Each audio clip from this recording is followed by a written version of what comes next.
Hi, welcome to the bathtub. This is the old masturbator, Scott Bradfield. I've been masturbating since I was 12, but I didn't get really good at it until I was 13 or 14. Now I do a YouTube video about it. So almost anything could become a YouTube series, especially when I do them for no apparent reason that I can think of. Dodo, you want to come back? Dodo's run. She's run back into the cage for some reason. So I just suddenly realized she's. Dodo, do you want to come out? Say hi, Dodo. Oh well, doesn't matter. And today we're going to do a very short one. My last one went on too long. I'm wearing the same shirt and doing a couple this afternoon. This is a little unusual. I don't normally do nonfiction in the bathtub because I do like to read nonfiction in the bathtub, but I do kind of just the most pleasurable stuff in the bathtub. And I thought, well, what the heck? I did a piece about one of my heroes, one of my all-time heroes, who is Harpo Marx. That's Harpo Marx and his wife, Susan Fleming Marx. And I think he was twice her age, 20 years older than her, I think. But they seem to have had a happy marriage. This is a new book called Speaking of Harpo, a new book with a long history by Susan Fleming Marx and was as told to or as written with Robert S. Bader, who also helped Harpo Marx write his own book, Harpo Speaks, from about that was in the 50s, I think, late 50s. So this guy's still working. And he did a good job. Both books are good. Anyway, this just came out. It was written in the late 90s, maybe. I want to say late. I wrote it down. I'm going to link a piece I just wrote about this new book for the Spectator. Really an enjoyable assignment to write about somebody I love so much. I have to say the whole Marx Brothers, all three of the Marx Brothers, Chico, Groucho, and Harpo, have made me happy at times when I didn't think it was possible to be happy. I cannot imagine a world without the three of them in it. They're just so funny, and they're so enjoyable, and they give you such pleasure. So this is the ostensible reason for this talk is to talk about Speaking of Harpo, which is a good read. It was much better than I thought. It came out after many years, 20 years after the author died. Susan Fleming died 20 years ago or something like that. She died probably 30 years after her husband died. It's basically the memory of a really happy marriage. You don't really see it. Just they were very happy together, and he sounds just like the character he portrayed. He was often well loved Marx brother.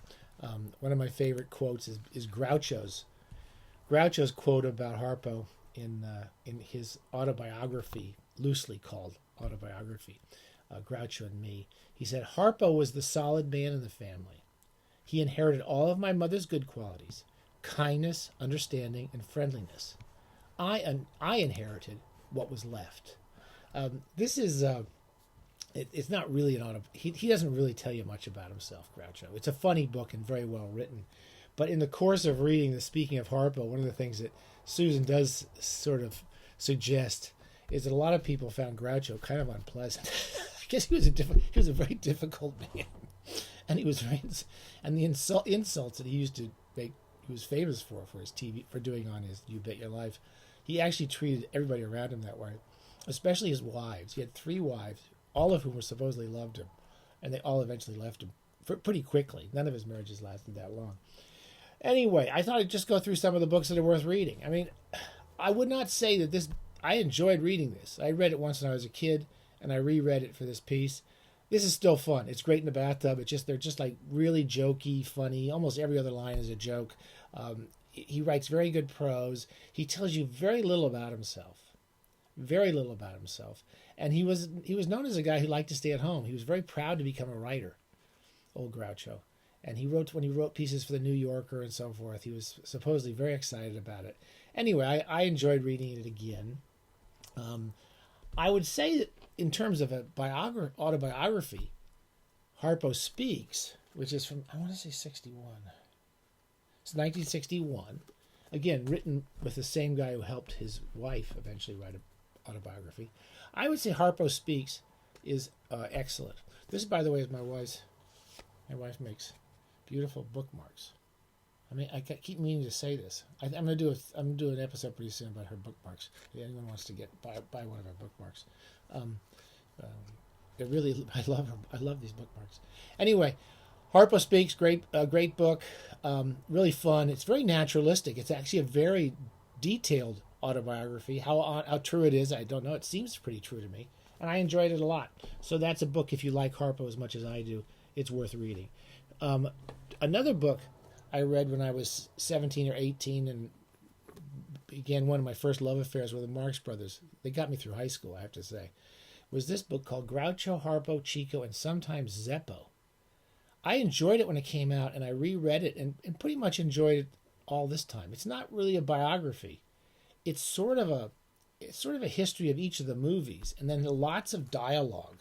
So while you're reading in the bathtub, there will be entire scenes that have been laid out, and you could just read some of those scenes, which is just so damn funny. I won't read them to you because I can't do any of their voices, but if you do love the Marx Brothers, getting a copy of this, it's still in print. Joe Adamson, I think he did a very good job of describing some of the pleasures of the wonderful Marx Brothers. You might want to try that one. And finally, I haven't gotten far through this. I'm about halfway through it. The best as far as the biography of all the brothers is Simon Luvish. I want to say he's a British writer. And he wrote this book about 20 years ago called Monkey Business. And I've been reading it and enjoying it. So if you just want to read a book, again, it all goes well in the bathtub because it's basically, there'll be lots of outtakes. There'll be lots of lines of dialogue from the plays they did and the movies they did. It's just a terrific, enjoyable biography, just like everything they did. And finally, if you haven't seen the Marx Brothers movie, if you have, and you're like you've been on a desert island or something like that, get Duck Soup. Get Duck Soup. Get a couple friends together and just watch Duck Soup. Most of their movies, even the bad ones, I've come to realize in my old age, even the late ones, such as A Night in Casablanca, have actually some funny scenes in them. I even enjoyed a few scenes in what's considered the worst Marx Brothers movie, which I finally saw a few weeks ago, called Love Happy, which Harpo was supposed to do alone. And then because Chico, he was named Chico because he chased chicks, Chico was always broke. And another person, Susan loved her husband, but she really found the brothers to be kind of horrible. You could tell she had affection for them, but they were very difficult. And Chico was the most difficult, and the one who caused everyone, especially Harpo, the most trauma, because he was always broke, he was always in trouble, he was always pissing off his wife, and he was just a very difficult man. And every time he entered a room, he was charming. Anyway, well, if you want to read some books about the Marx Brothers, those are there. I'm going to put a small a link to a piece of mine on Harpo down below. Have a great week. Happy bathing, and we'll see you soon.